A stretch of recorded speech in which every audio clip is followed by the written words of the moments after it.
Hello, today we're continuing with our series on electromagnetic radiation, looking at the Fresnel equations. This is all part of a series where we're looking at what is light, the Poynting vector, Fresnel equations, polarization, electromagnetic waves on metals and waveguides. Among other things, the Fresnel equations will tell us how much light is reflected or refracted when light passes from one dielectric medium to another. We're talking in this video about dielectrics or insulators, such as water or glass or air. We'll deal with metals later. The distinction for our purposes today is that metals have free electrons and dielectrics don't. In the introductory video in this series, What is Light, we were introduced to two concepts, epsilon naught and mu naught, epsilon naught being the permittivity of free space and mu naught being the permeability of free space, and the operative words there are free space or vacuum. Once you have a dielectric, then you have to modify these terms by a coefficient in each case. Ke epsilon naught becomes the permittivity in the dielectric, and Km mu naught becomes the permeability in the dielectric, and Ke and Km are essentially the coefficients which modify these values in free space for their values in the dielectric, such as, for example, water or glass.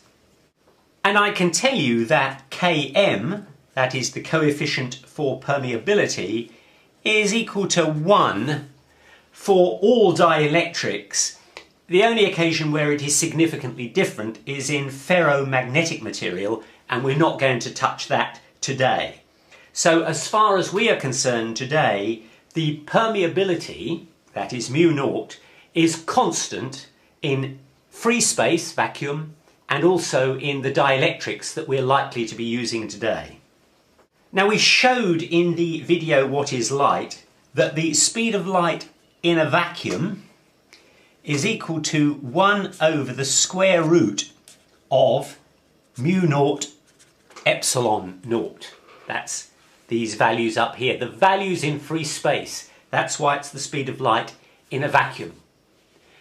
What that means is that the speed of light in a dielectric or media, whatever media it happens to be going through, is going to be the modified form of these two constants here. So instead of mu naught, we now have to have Km mu naught, and instead of epsilon naught, we have to have Ke epsilon naught. But 1 over mu naught epsilon naught, or rather 1 over the square root of mu naught epsilon naught, is this term here, which is the speed of light in a vacuum. So we can take this term here and we can say that the speed of light in the media is equal to the speed of light in vacuum divided by the square root of the coefficients, Km, Ke. But I've also told you that for purposes of today, Km is going to be 1. So that also goes, and we've now got that the speed of light in a dielectric media, like air, glass, water, is going to be the speed of light in vacuum divided by the square root of Ke. And if we just rearrange this equation here, we can see that the speed of light in a vacuum divided by the speed of light in a dielectric media is equal to the square root of Ke. And that we call the refractive index N. For water, and specifically for light travelling through water, the value of Ke is approximately 1.77. That's visible light travelling through water, which means that the refractive index for water is going to be the square root of 1.77, which is approximately 1.33. But it has to be said that the refractive index is highly dependent on the frequency of the electromagnetic radiation and will vary considerably. Indeed, it even varies between red light and blue light, which is of course the reasons why colours separate out when light goes through a prism. Now I just want to remind you from the video on what is light of how we described electromagnetic radiation. We took three axes. This is the z-axis, this was the x-axis, and this was the y-axis. They're all of course perpendicular to one another, and we said that the electric part of the electromagnetic wave was a, as it were, sine wave where the electric field oscillates in the x direction, but that the wave as a whole travels, of course, with the speed of light c, which is equal to 1 over the square root of epsilon naught mu naught in a vacuum, and it travels at the speed of light c in the z direction.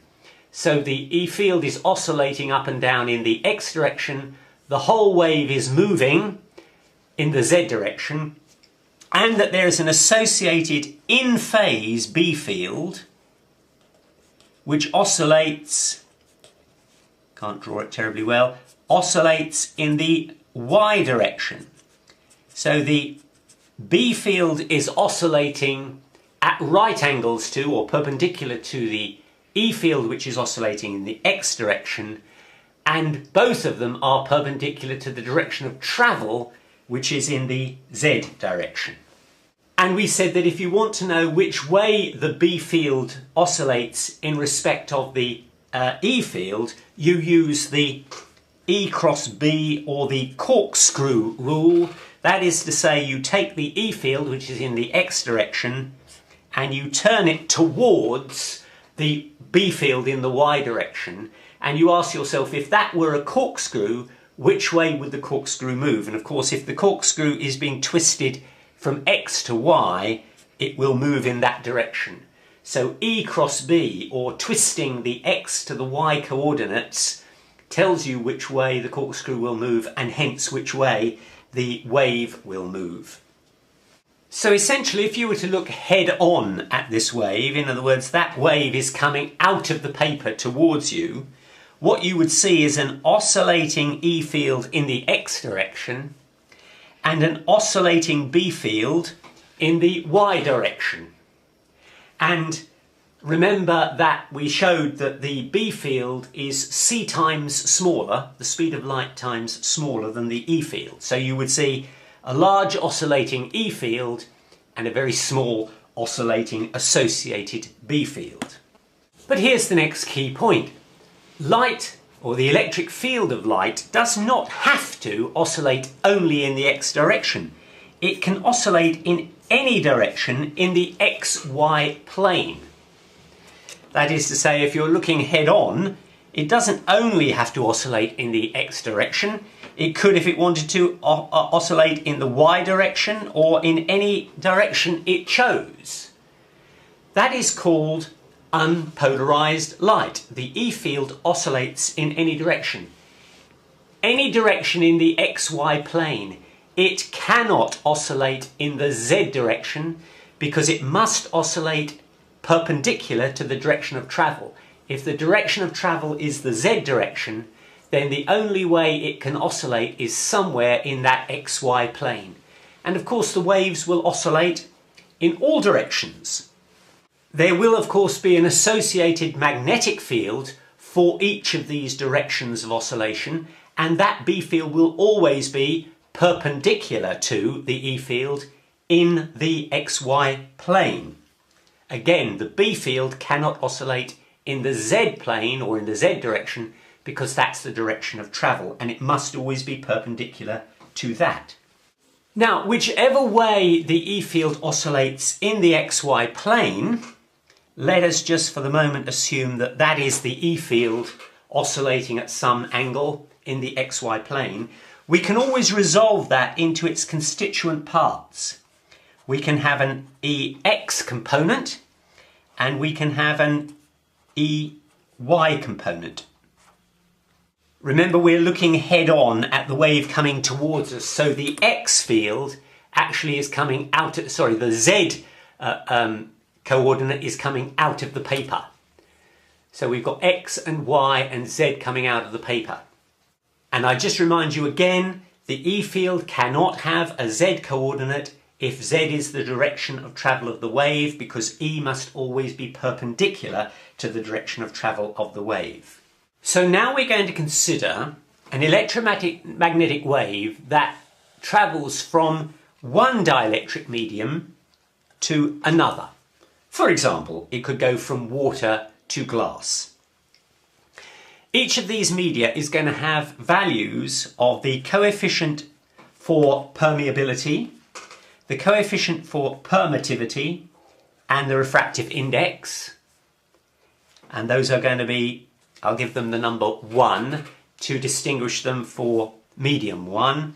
And then there are going to be values for the permeability, the permittivity, and the refractive index in medium 2. As it happens, I've already told you that Km1 will equal Km2, and that will be 1. But we'll keep them there just for the time being. And we're going to consider the electric field vector in medium 1 and medium 2. This is not the direction of travel of the wave, this is the electric field vector. And let's say it's like that in medium 1 and it's like that in medium 2. And once again, we can always resolve those fields or those vectors into the constituent parts, which I'm going to call vertical. So this is the electric field vertical in medium 1, and this is the electric field horizontal in medium 1, and this is the electric field vertical in medium 2, and this is the electric field horizontal in medium 2. Now you might argue, and this is of course the actual E vector in medium 1 and medium 2, and you might argue that the two should be the same. Why would they change? Well, that is what we need to establish. And the way we're going to do that is we're going to look at what is called the boundary conditions. In other words, what happens when the electromagnetic radiation goes from this medium to this medium? What happens at the surface or the boundary? And we get those boundary conditions from good old Maxwell's equations, and here they are. Those are the 4 Maxwell equations which we derived in the video on Maxwell's equations. They are called the integral form of Maxwell's equations because they start with integrals. And you'll notice that there are 2 which have dot dA terms and 2 which have dot dL terms. And I'm just going to give you a handy hint or a trick for how we're going to deal with these. Where you have a dA term, you use a pillbox. Where you have a dL term, you use a rectangular loop. And if that doesn't mean anything at the moment, keep watching and you'll see what I mean. We have 4 Maxwell's equations, so they will give us 4 boundary conditions. And we'll start with the first. And if you can remember that, it was that the integral of E dot dA is equal to sigma q, the sum of all the free charge, divided by epsilon 0. Now, because we are in dielectrics, we're going to have to modify this term epsilon 0 to be Ke epsilon 0. So in other words, we need the coefficient as well as the actual value of epsilon 0. And that means we can multiply through, so we get that Ke epsilon 0, Ke epsilon 0 times the integral of E dot dA is equal to the sum of all the charges enclosed. And here's the first important point about dielectrics. As we've said, dielectrics don't have any free charges. Metals do, but dielectrics don't. So consequently, the sum of all free charges in a dielectric will be 0. So now let me redraw this diagram here and show you how we use the pillbox, because it's a dot dA term, to solve the problem. So here is the electric field vector with its constituent parts EV1 and EH1 in medium 1, and here is the E vector with its constituent parts EV2, EH2 in medium 2. And what I'm going to do is to construct what's called a pillbox, or if you like, a cylinder.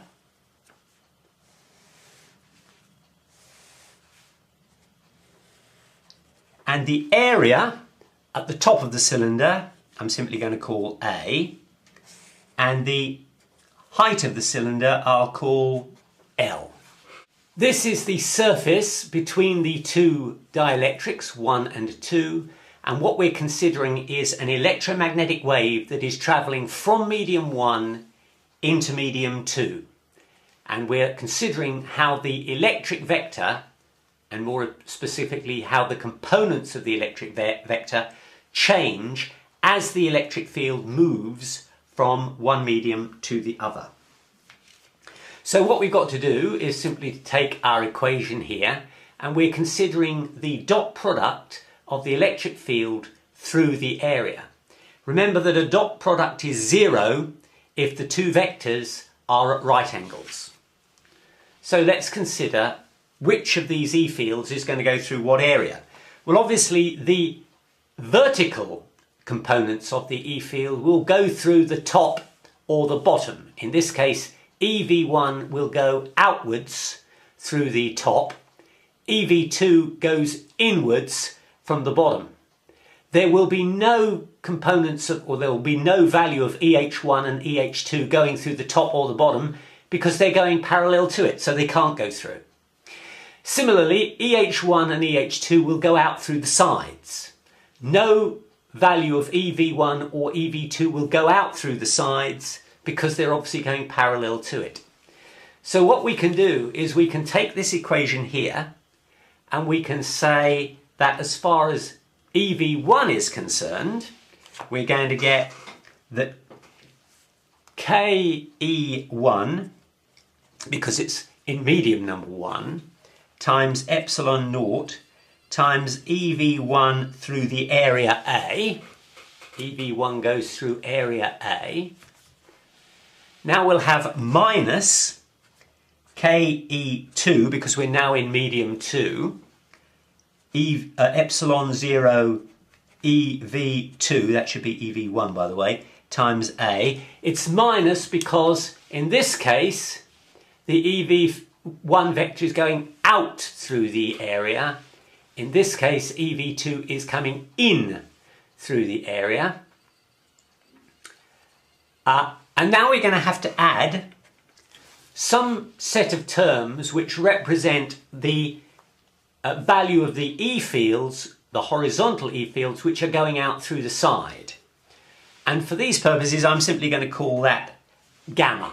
There will be some terms going out through the side. As we shall see in a moment, that won't matter. And that all equals 0, because that's what we had up here. So essentially we've taken the integral term and we've simply made it a sum of the vertical E fields, or components of the E fields, which go out through the top and bottom of the pillbox or cylinder, and the EH fields which go out through the sides. Now comes the clever bit. We reduce L to 0 at the surface. So we just, in other words, we shrink the pillbox or the cylinder until it is simply a two-dimensional pillbox sitting on the surface. So when L goes to 0, how much of the EH term can go out through the sides? Well, there are no sides because we've shrunk the sides to 0. Consequently, that term disappears. And because we've got an equation which equals 0, we can divide both sides, if you like, by A. So A now disappears. We can also divide both sides by epsilon naught. So epsilon naught disappears.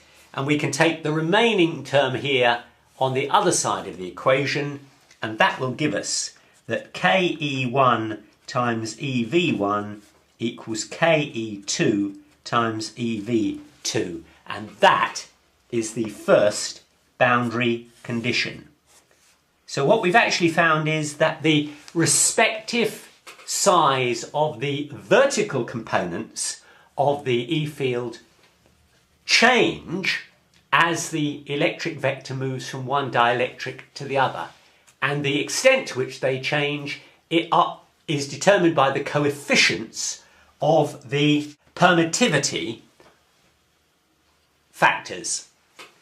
Now I want to stick with E fields for the moment, so we're going to look at the third Maxwell equation, which is the E dot dl term. So that's the integral of E dot dl is equal to minus d phi b, that is the magnetic flux, dt. And now I'm going to draw my same diagram again. Here's my surface between media 1 and 2. Here is my E field in media 1 with its component parts EV1, EH1. Here it is in medium 2 with EV1, EV2 and EH2, the constituent parts of the electric field in the two media. And this time I said that the secret was not the pillbox, but this is a DL term, and for that you use a rectangular loop. So here is my rectangular loop, which I can construct. I am entirely entitled to construct any loop I know I like. And I'm going to walk around that loop in this direction. And what Maxwell's third equation basically says is that the integral of the E field with the distance as I travel round that loop is going to be equal to, give or take a change of sign, the rate of change of flux through the surface that is constructed by my loop. It's a dot product, E dot dl, so there will be no dot product if two vectors are at right angles to one another. So let us first just think about my journey from here to here. The only E vector that's going to apply is EV1 because EH1 is perpendicular, so there'll be no dot product. So there will be an EV1 term that will come out of this journey here. But whatever that is, it will be exactly balanced by the return journey here. So that part of the journey and that part of the journey will cancel out. Similarly, that part of the journey, whatever the EV2 contribution to that part of the journey, there will be no EH2 contribution. Whatever the EV2 contribution here is, it will exactly match the EV2 contribution in that part of the journey. So the only two bits of the journey that are going to constructively add to this are going to be my journey from here to here and my journey from here to here. So what's that going to be? Well, here to here we've got EH1 times, let's say that this distance is, we'll call this L again, I think. So now we can say that here we've got EH1 times L, EH1 times L as we go in that direction. When we go in this direction, we're going in the opposite direction, so that will be minus EH2 now times L. These are the E dot dl terms. The integral simply now becomes a sum. And those are the only two terms that actually are going to have any effect. And that's going to be equal to minus d phi b by dt. Now we're going to do exactly the same thing as we did before. We're going to shrink the path so that it becomes infinitesimally small at the surface. If we do that, what is the area associated with that path? Answer, 0. There is no area because we have shrunk this down to just essentially a straight line, or at least a rectangle that is infinitesimally small. So what is the flux that can go through an area that is infinitesimally small? It is 0. No flux can go through. And so now we can cancel the L terms and we get the second boundary condition, which is that EH1 equals EH2. That's the second boundary condition. And that tells us that as the E vector goes across from medium 1 to medium 2, its horizontal component does not change. What we say is that the tangential, if you like, or the horizontal component of the electric field is continuous. That was not true, remember, for the vertical component. Now we need to do the same thing for the other two equations which deal with the magnetic field. We've got a B.dA and a B.dl equation. And just as we did with the electric fields, we can take our surface between our two dielectrics, 1 and 2, and now instead of considering the E field, we can consider the associated B field. So let's say that those are the B fields of the wave that is moving from medium 1 to medium 2, and they can be split into their coordinate parts, BV1, the vertical component, and the horizontal component in medium 1, and the vertical component BV2 and the horizontal component BH2 in medium 2. And the Maxwell equation that we're using is the second. The integral of B.dA is 0. The integral of B.dA is 0. So it's a B.dA term. For that you use a pillbox. So I'm going to draw my pillbox around the B fields. And in exactly the same way as we said before, we're going to get a BV1 term going through the top of the pillbox, which has cross-sectional area A. We're going to make the height of the pillbox or the cylinder L. We're going to have a BV1 term going out through the top area. We're going to have a BV2 term coming in from the bottom. And we're going to have the BH, the horizontal terms, going out through the sides. The horizontal bits don't go out through the top, and the vertical bits don't go out through the side. So our integral becomes essentially a summation term of BV1, in other words our vertical vector here going out through the area at the top, minus, because this is now coming in the opposite direction, it's coming in rather than going out, so minus BV2 times the area at the bottom, plus the famous gamma term, which is everything that's going out at the sides. And that we know equals 0 because that's what Maxwell's equation tells us.